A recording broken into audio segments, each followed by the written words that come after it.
भोग हमारे, रिश्ते हमारे। अभी शरणागत है। शरणागत बहुत ऊंची स्थिति होती है। जिस बात को कह रहे हैं वो पूर्ण शरणागत है। मन कृष्णाकार, बुद्धि कृष्णाकार, चित्त कृष्णाकार, अहम कृष्णाकार, शरीर समर्पित, वाणी समर्पित, मन समर्पित, स्वयं समर्पित, उसे शरणागत कहते हैं। तनुवांग मनोभिरमले शोभम तविवाश्रुता। श्री कृष्ण अनुकूलेन प्रतिकूलस्य विसर्जनम। प्रतिकूल एक वृत्ति भी नहीं रह गई तो भगवदाकार वृत्ति है। तो शरणागत होने के लिए तो भजन करना चाहिए। जब शरणागत हो गया तो भजन स्वतः होता है। नहीं तो क्या तुम शरणागत नहीं हो क्या?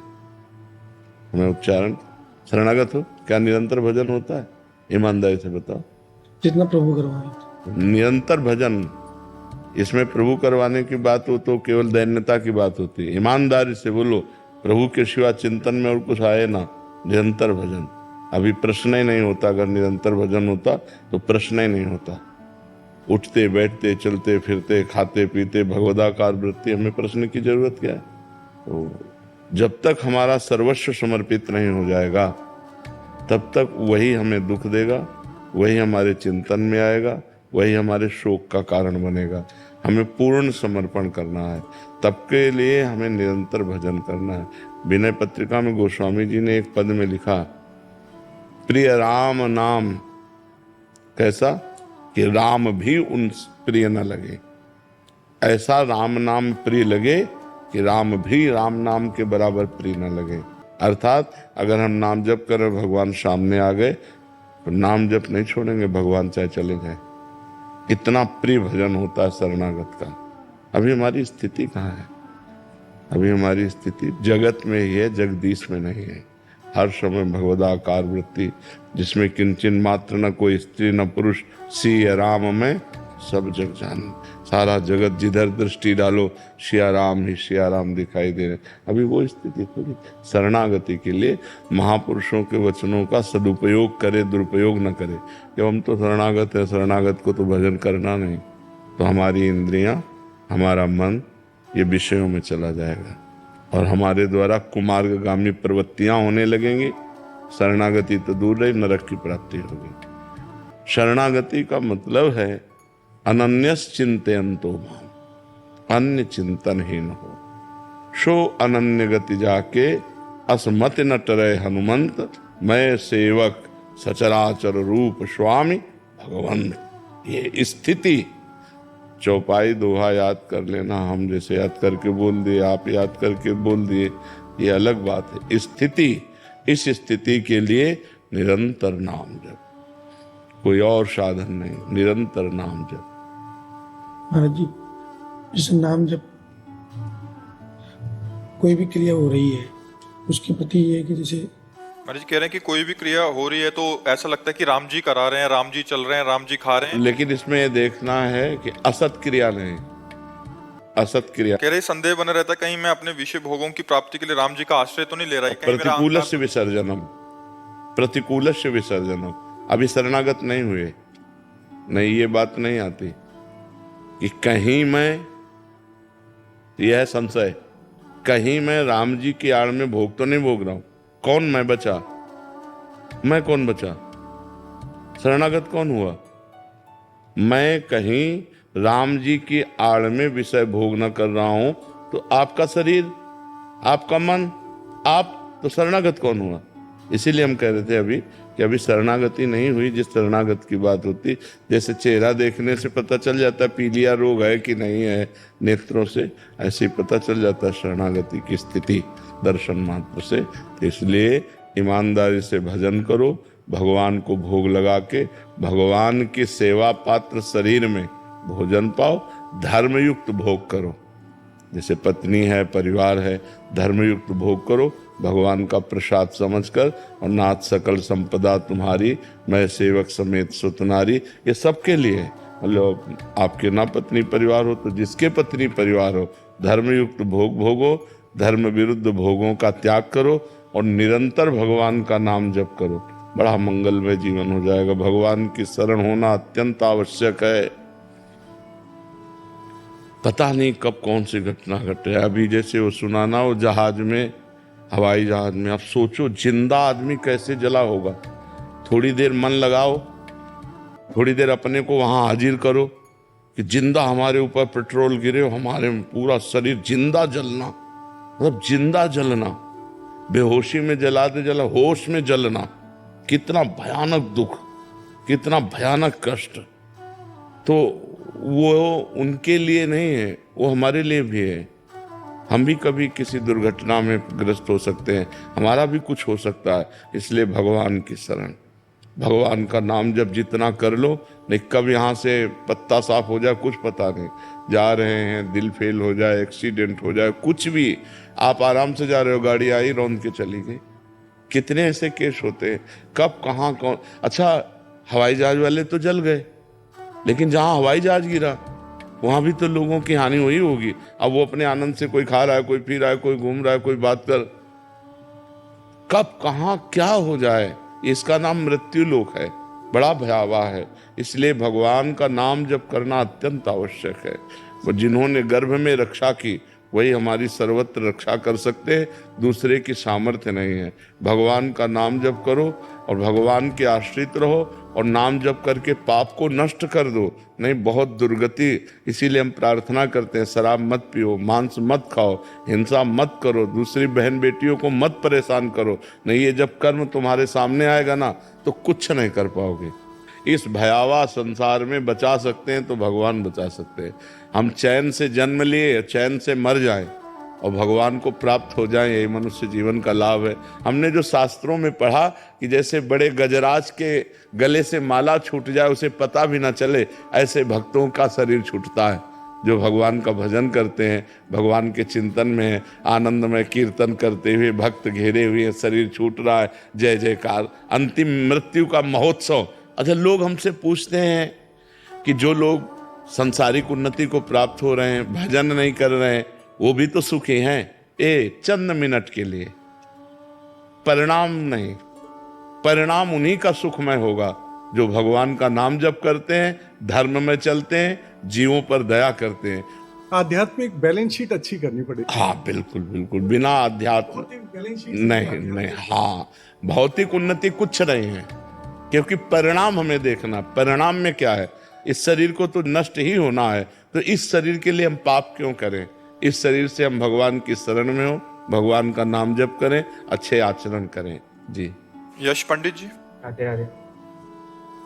राधे राधे महाराज जी। महाराज जी, हमने आपके मुख से शरणागति के बारे में काफी सुना है और समझा भी है, लेकिन कहीं ना कहीं मन को लगता है कि मैं पूर्ण रूप से शरणागत नहीं हूँ। तो हम मन, कर्म और वचन तीनों से पूर्ण शरणागत कैसे हो सकते हैं महाराज? भगवान के पावन चरित्रों को सुनो, भक्तों के पावन चरित्रों को सुनो और नाम जप करो। नाम जप से सब ठीक हो जाएगा। नाम जप मन की गंदी बातों को निकालता है। भजन करते समय देखना, जब आप नाम जप करोगे तो गंदी गंदी बातें निकलती हैं। उसको लगता है कि यार जब हम भजन नहीं करते थे तब शांति थी, अब भजन करते हैं तो बड़ी अशांति हो रही। अशांति नहीं हो रही, मन की गंदगी निकल रही। और निर्मल मन भगवान के चरणों में लगता है, मलिन मन माया में लगता है। इसलिए नाम जप करो, भगवान के पावन चरित्र सुनो, भगवान की लीला कथा सुन करके उसका मनन करो। राम जी ने ये किया, कृष्ण जी ने ये किया, तो उस मनन से हमारे मन का मार्जन होता है, उसकी अपवित्रता नष्ट होती है। जब हम संसार की बातों का मनन करते हैं तो मन अपवित्र होता है, और जब परम पवित्र भगवान की बातों का मनन करते हैं तो मन पवित्र होता है। तो हम संतों के चरित्र, भक्तों के चरित्र, भगवान के चरित्र कहें, सुने और नाम जप करें। इससे हमारा मन पवित्र होगा, भगवान की शरण में हो जाएगा, पक्का हो जाएगा। तुम चिंता ना करो, बस नाम जप जरूर करो। फिर भी संशय बना रहे, कह रहे कि नाम जप करके भी संशय बना रहे। जब तक मलिन मन है तब तक संशय बुद्धि में होता रहेगा, और जहां निर्मलता आई तो विश्वास बढ़ता है, संशय नहीं। मम भरोसे ही हरस न दीना, भगवान के चरणों का पूरा भरोसा, हृदय में कोई भी ना हर्ष न शोक, बड़ा आनंदमय जीवन होता है भगवान की शरण में रहने से। कोई भय नहीं, कोई संशय नहीं। जब तक मन मलिन है तब तक संशय होता है। दृढ़ विश्वास, भगवान के चरणों में दृढ़ विश्वास हो जाता है पवित्र मन होने पर, और अपवित्र मन में संशय बना रहता है, और संशय जब तक रहता है तब तक ठीक नहीं रहता। संशय आत्मा विनश्यति, संशय ठीक बात नहीं है। दृढ़ विश्वास करो, हम भगवान के हैं, भगवान हमारे हैं, हम जैसे भी हैं अपने भगवान को समर्पित है। ये तभी आएगा जब खूब नाम जप करोगे, खूब भजन करो। ज्योति जी गुजरात से। राधे। राधे राधे महाराज जी, किसी व्यक्ति से राग, मोह या आसक्ति की भावना में क्या अंतर या भेद है? मोह, राग और आसक्ति एक ही बात है। जैसे जल, वार, तोय, तो इसमें क्या अंतर है? जल भी उसी को कहते हैं, वार भी उसी को कहते हैं, तोय भी उसी को कहते हैं। तो ऐसे राग, मोह, आसक्ति, ममता, ये सब एक ही आसक्ति के पर्यायवाची शब्द है। शरीर में हमारे किसी के राग हो जाता है तो उसी को हम मोह कह देते हैं, उसी को हम आसक्ति कह देते हैं। राग का तात्पर्य आसक्ति तो होता है, मोह का तात्पर्य भी आसक्ति होता है। तो ये शब्दावली शास्त्रीय है।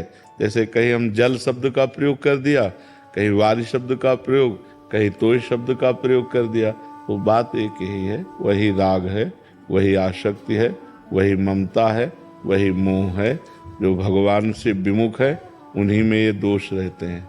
राग द्वेष इनके द्वंद्व है। राग द्वेष जो हमारे अनुकूल पड़े उससे राग हो जाता है, और जो शरीर संबंधी हैं उनसे मोह हो जाता है, और जिनसे अत्यंत सुख की आकांक्षा होती है उनमें आसक्ति हो जाती है। वो घुमा करके एक ही शब्द है। जैसे चंचल, चपलता, तो अर्थ दोनों का एक ही होता है। चपल भी वही नाम है, चंचल भी वही है। ऐसे ही प्रियांशी जी। श्री हरिवंश। श्री हरिवंश महाराज जी। महाराज जी, मैं रोज आपको सुनती हूँ और नाम जप भी करती हूँ। जो विपरीत आचरण होते हैं भजन के, उसको भी छोड़ने के प्रयास कर रही हूँ और छोड़ दिए हैं, लेकिन खुद पर संशय रहता है जिससे पूर्ण रूप से माया नहीं छूट पाती। खुद पर क्यों संशय रहता? खुद तो भगवान को समर्पित हो गए हम। इतने बड़े बड़े साधक हैं तो प्रभु मेरी तरफ क्यों देखेंगे? और मैं असल बात अभी प्रभु को जाना नहीं ना। किसका प्रश्न है? अभी प्रभु को जाना नहीं। प्रभु एक होते हुए भी अनंत है ना, तो तुम्हारे प्रभु अलग है। तुम्हारे प्रभु तुम्हारे साथ है, हमारे प्रभु हमारे साथ है। अलग अलग भगवान सबके साथ हैं, एक होते हुए भी अनंत है ना। तो वो अनंत रूपधारी भगवान, मेरा भगवान, मेरा पर्सनल भगवान, वो मुझे पर्सनल प्यार करता है। इसलिए हमको ये नहीं सोचना कि बहुत लोग भगवान को प्यार करते हैं तो भगवान हमें कैसे प्यार करेंगे। भगवान कोई इंसान तो है नहीं। जब अयोध्या में श्री भगवान आए 14 वर्ष वनवास के बाद, तो एक एक बच्चा बच्चा भगवान से मिलने के लिए व्याकुल था। 14 वर्ष से इंतजार कर रहे थे। तो ये हुआ कि श्री राम जी आए तो सबको लगा कि मैं अभी मिलूं। तो अमित रूप प्रगटे ते ही काला, क्षण महु सब ही मिले। एक क्षण में अनंत रूप राम जी के धारण कर लिया, सबके गले लग रहा है। तो भगवान एक होते हुए भी अनंत है ना। हमारे भगवान हमको प्यार कर रहे हैं, आपके भगवान आपको प्यार कर रहे हैं, सबके। तो भगवान बहुत रूप है एक होते हुए। तो हमें ये ध्यान रखना चाहिए कि हम जिन भगवान से प्यार कर रहे हैं सिर्फ हमारे वो और हम उनके हैं, तो हमारा प्यार बढ़ेगा। नहीं ये संशय में होगा कि हजारों की लाइन लगी, बड़े बड़े संत महात्मा, हमें भगवान कैसे पूछेंगे? ऐसा नहीं है। भगवान एक चींटी का भी खबर ले रहे हैं। वो एक चींटी की, कोई विश्व में ऐसा नहीं है जो भगवान की नजर से अलग हो। वो एक चींटी को भी देख रहे हैं, उसको भी भोजन देख रहे हैं, उसको भी पालन पोषण कर रहे हैं। सबका वो बहुत बड़ा महामहिम ईश्वर, इसीलिए अनंत है। वेद आज तक पार नहीं पाए, ऋषि मुनि पार नहीं पाए, वो बड़ा करुणामय। और सबसे बड़ी बात है कि सबसे नजदीक हमारे हैं, हमारे हृदय में ही विराजमान है। जहाँ हम हैं वहीं वो हैं। और अगर हम शुद्ध करके इसे फिल्टर करके बोलें तो जो हम हैं वो है, जो वो है वही हम। पर वो वहां तक पहुंच ले, इसलिए हम दो करके बात करते हैं। नहीं तो उसको अगर और शुद्ध करके बोले, तत्त्वम असि, वेद कहता है तत्त्वम असि, तुम वही हो और कोई नहीं है। तुम शरीरों में आकर के शरीर भाव से भूल गए हो, नहीं तो तुम वही हो, तत्त्वमसि, तुम वही हो। पर नाम जप करो तो समझ में आ जाएगा। नाम जप करो, सत्संग सुनते रहो। सुधीर प्रताप मिश्र जी। श्री राधा। राधे राधे महाराज जी। महाराज जी, आपके श्रीमुख से सुना है कि सब नाम एक ही परम सत्ता के परिचायक हैं। इससे काफी दुविधा नष्ट हुई। दास श्री हनुमान चालीसा का पाठ करते हुए माथे पर राम नाम लिखकर मानसिक अभ्यास कर रहा है। अभी आरंभ काल ही है, किंतु राम नाम के साथ साथ आपकी वाणी के प्रभाव या नाम रस पान के कारण श्री राधा नाम अचानक मन में आ जाता है। तब दोनों नामों का अभ्यास कर लेता हूँ। महाराज जी, आगे क्या करूँ? राम नाम पहले से ही जप रहा हूँ। हाँ, राम नाम ही करते रहो। राधा नाम आ जाए तो कोई बात नहीं, आप राम नाम में ही रति प्राप्त करो। ठीक है, आपको हाँ आपको एक सकता है। इरिका जी। राधे राधे महाराज जी। महाराज जी, मैंने जब से आपको सुना है जीवन में बहुत सुधार आया है। मेरे मन में शिव हैं और पाठ जपजी साहिब और गोपाल आरती करती हूँ।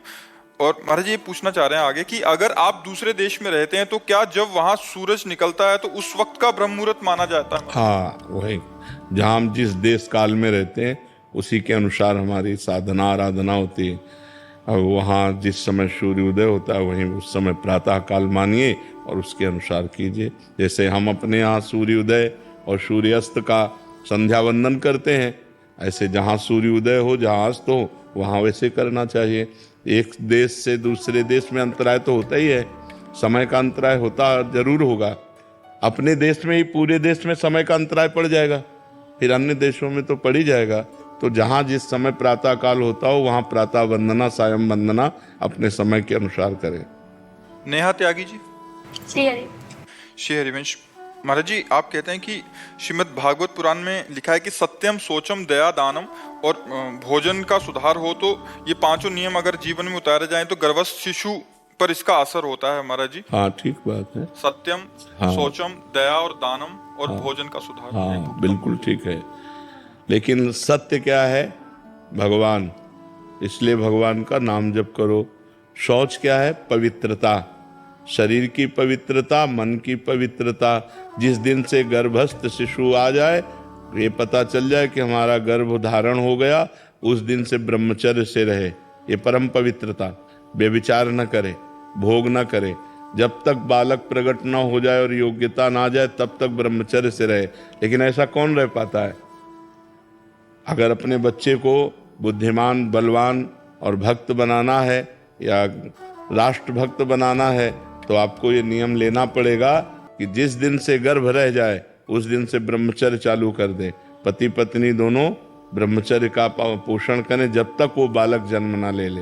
ये सोच, ये पवित्रता के अंतर्गत आएगा। और दया, सबके प्रति दया का भाव रखे। और दान, तीर्थ स्नान करे। जब पशु पक्षी, भूखे परेशान लोगों को अगर हमारे पास धन है, हमारे पास सुविधा है तो हम थोड़ा उनको भी दें और उस पुण्य का फल मांगे कि हमारा बालक स्वस्थ हो, हमारा बालक बुद्धिमान हो, हमारा बालक भगवान का भक्त हो। और हम स्वयं पवित्र भोजन करें तो निश्चित बात है कि उस गर्भस्थ शिशु पर इसका प्रभाव पड़ेगा। महाराज जी, जैसे उसमें दिया एक भुक्तम तू भोजन, मतलब एक बार भोजन करे, ऐसा भी है? नहीं, बच्चे की पुष्टता के लिए आयुर्वेद सिद्धांत के अनुसार भोजन करना चाहिए। जो हमारा शरीर स्वस्थता के नियम है उसके अनुसार भोजन। अब एक बार अगर भोजन पाओगे तो बालक दुर्बल नहीं होगा, क्योंकि वो माँ से ही तो पुष्ट होता है। तो हमें अच्छे पदार्थ पाने हैं, सात्विक पदार्थ पाने हैं और 2-3 बार जब भूख लगे, जैसे लगे उसके अनुसार पाना, क्योंकि माँ से ही उसका पोषण होता है। बालक का कोई वो आहार तो है नहीं उस समय। गर्भस्थ शिशु का आहार माँ के ही आहार से जुड़ा हुआ होता है। तो अगर आप उपवास करोगे, आप व्रत करोगे, आप एक बार पाओगे तो बालक को कहाँ से पोषण मिलेगा? बालक को पोषण देने के लिए पौष्टिक आहार पाइए, सात्विक आहार पाइए और 2 बार 3 बार पाइए। बाल भोग थोड़ा पा लीजिए, फिर दोपहर में पा लिया, फिर शाम के पा लिया, थोड़ा थोड़ा करके पाइए जिससे बालक का पोषण होता रहे।